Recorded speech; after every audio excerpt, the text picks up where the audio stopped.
Здравейте, аз съм Fun4U и това е моята кандидатура за EvoCraft. И сега ще ви покажа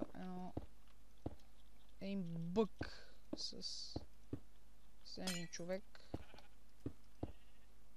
Така, грешка. Правим един снежен човек и го заграждаме с стъкла. И сега ето готово, правихме го. И сега ще енчантна една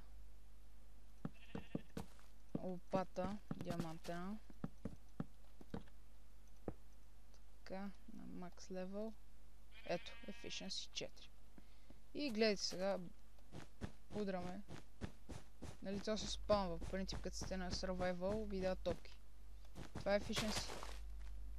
Обаче по някой път се бъгва. И ето вижте сега без Efficiency.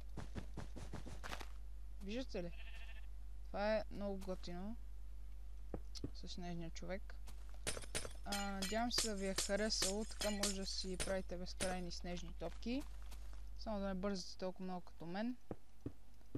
И да, това беше от кандидатурата. Надявам се и на EvoSide да му хареса.